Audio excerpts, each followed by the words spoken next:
Today we're driving the 2026 Land Rover Discovery Gemini Edition. This is one of two new trims for the 2026 model year. It has the 3-liter turbocharged inline-6 that is also a mild hybrid powertrain. That's mated to an 8-speed automatic transmission. This has the off-road package, which means it gets a 2-speed transfer case, a locking rear differential, and a bunch of off-road drive modes, which are accessible right in there. Very nice. The Discovery's been out for quite a while. This competes with the likes of the GX, the Q7. It's a very nice interior. It's getting a little bit dated, but I still kind of prefer some of the physical buttons and controls in this Land Rover. The strange pull to control your fan speed, push to control your heated or ventilated seats. Controls here are very clever. We have a defrosting front windscreen that does a very nice job of de-icing in the morning. And a very comfortable ride. The air suspension in this ride quality is sublime, even on these massive 22-inch wheels. This Discovery is painted in Sedona red, which is a beautiful burgundy. Looks very nice with the wheels slammed on the air suspension in access height mode. It's a pretty svelte-looking luxury SUV. Starting price on this is around $72,000. As tested, a little over 83 grand. It'll tow up to 8,200 pounds when equipped with a 3-liter inline-6 and the towing package, which is actually quite impressive.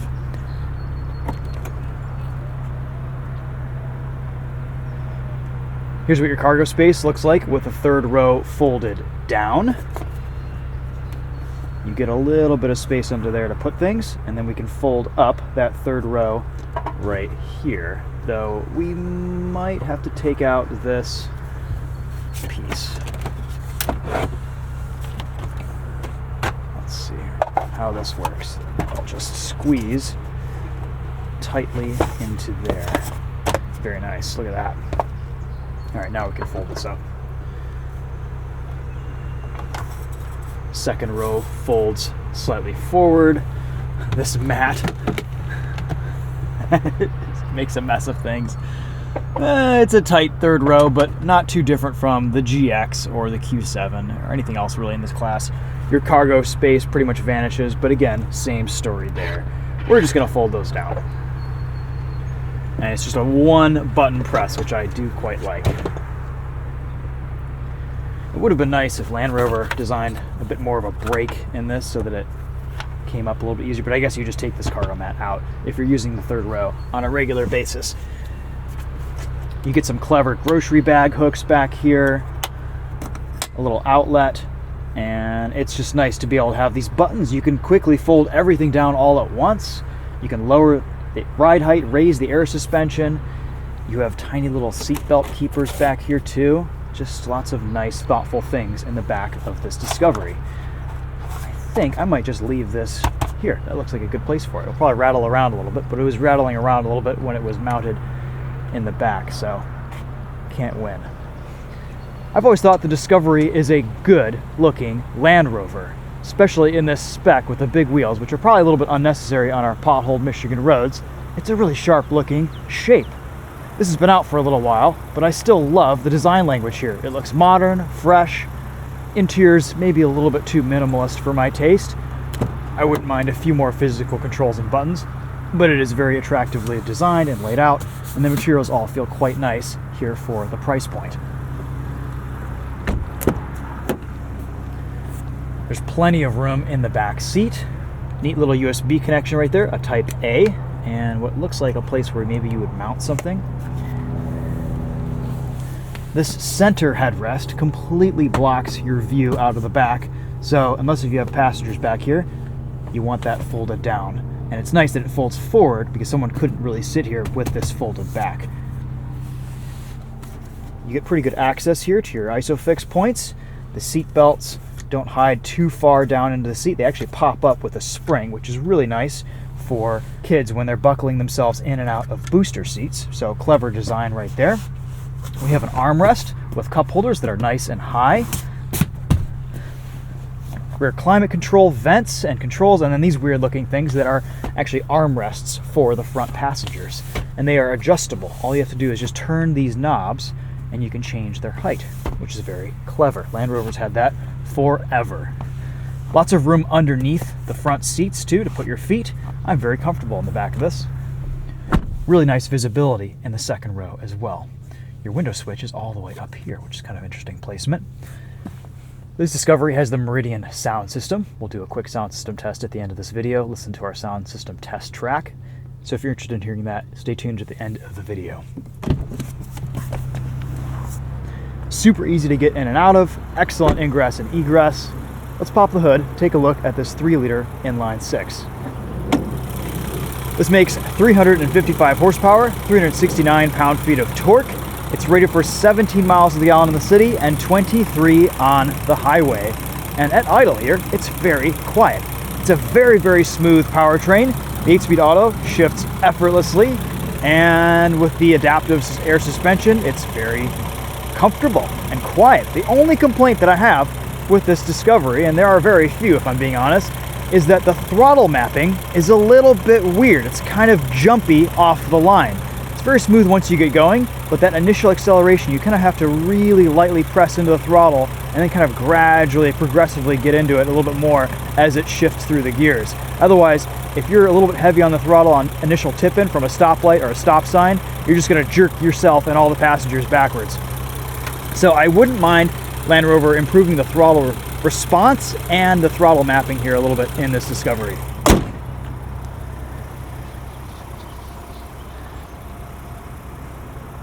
Because this is a mild hybrid, auto stop start, all that stuff is very seamless, very smooth. No starter noise when you start up this vehicle. There are a ton of cameras in this. Off-road cameras, on-road cameras. You can see your locking center and rear differentials there. Cameras for towing, centering your line with lining up with your trailer. You've got a 3D surround camera where you can just scroll around your Discovery. Look at that. We didn't even have to get outside for the walk around. Luckily, the weather's starting to turn here in Michigan, so that's a good thing.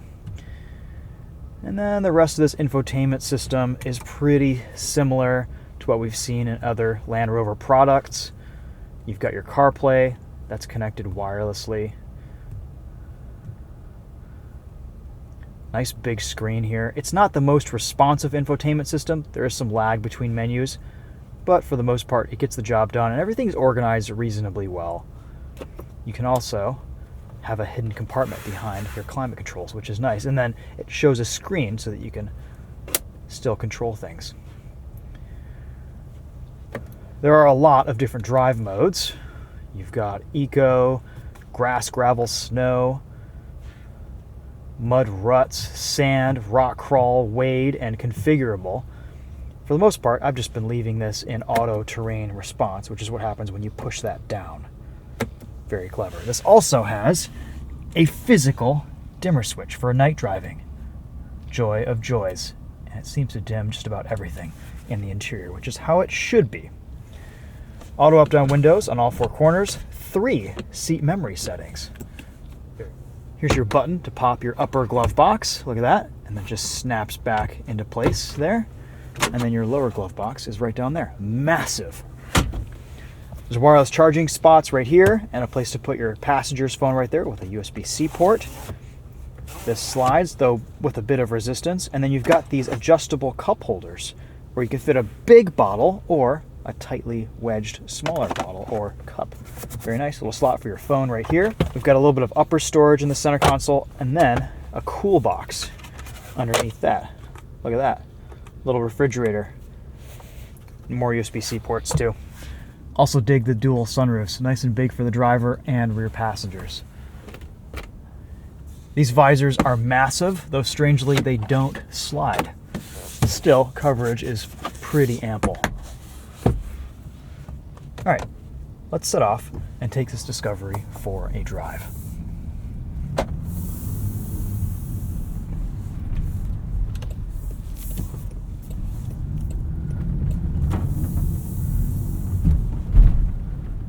Massive steering wheel. Really feels like you're piloting something substantial.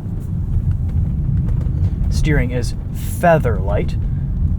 can just control it at parking lot speeds with your fingertips.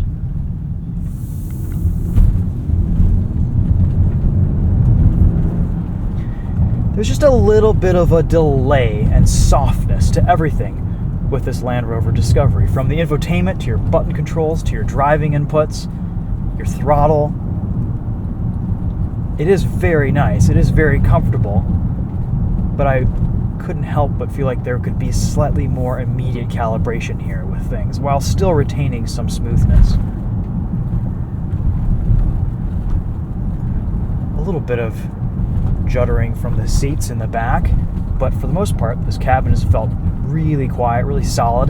Minimal rattles from the dashboard area this week, which has been very nice. Our roads are probably at their peak worst right now just because we've seen so many freeze-thaw cycles in the recent weeks.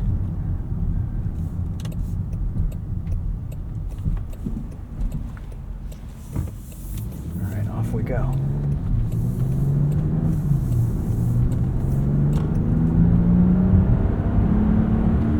Power is acceptable from this 3-liter inline 6. This is a heavy brute. I don't know what the 4-cylinder would drive like, but I assume it's not going to be quick. Let's go into sport mode. Give us some revs. Paddle shifters feel awesome. I wish sports car paddle shifters felt this good.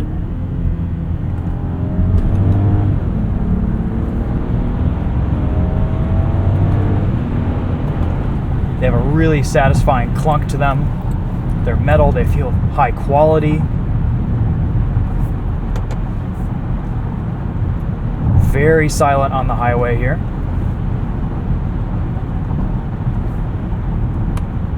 Adaptive cruise control can just be engaged immediately, although it will default you to the third following distance setting, which always feels like it's too far away and it's over braking for cars in front of you.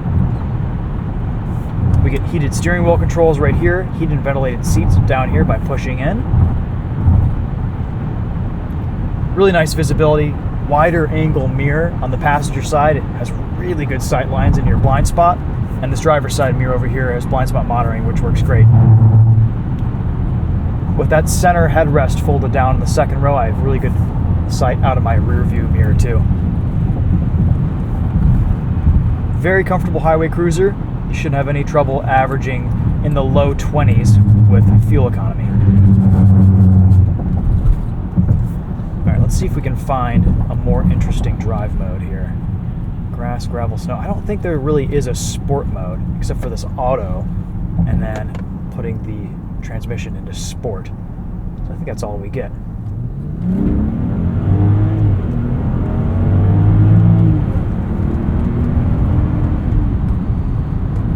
Pretty good mechanical grip here. A little bit of body roll, but the adaptive suspension has us pretty well controlled around a corner.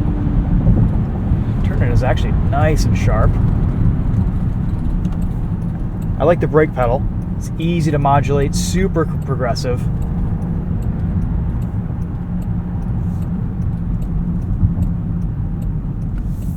I'll take us out of sport mode here.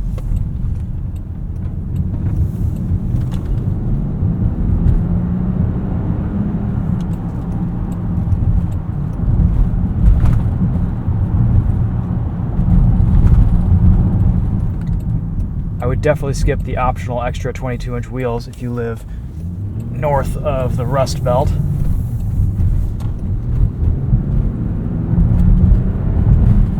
Still though, ride quality here is excellent. Let's pause, let's park, and we'll do a sound system test with this Meridian. I think we even had our test track queued up here. There we go, very nice. Volume knob right down there.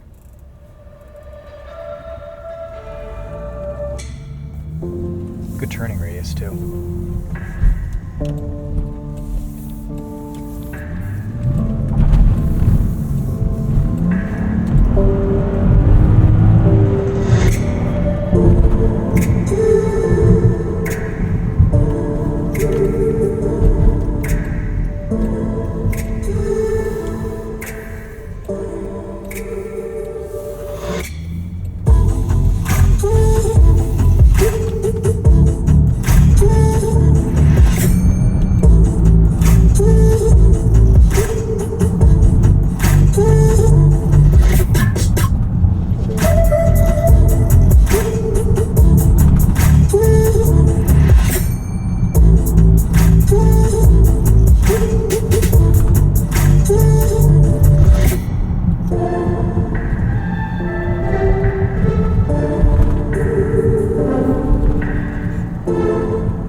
Meridian sound system here isn't the most impressive in the class. It's kind of muddy, not the clearest, but yeah, I guess it's all right.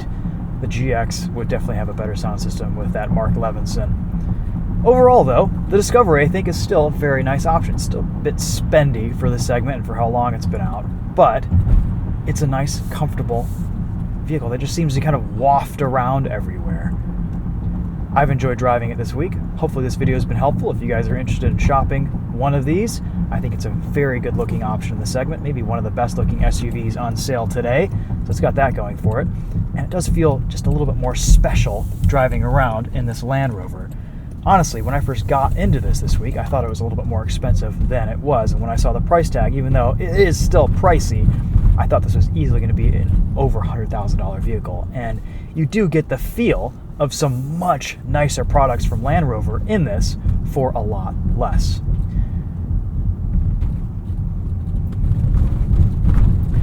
All right, guys, there's a video on the 2026 Land Rover Discovery Gemini Edition. Thank you so much for watching. We'll see you guys in the next one. Take care.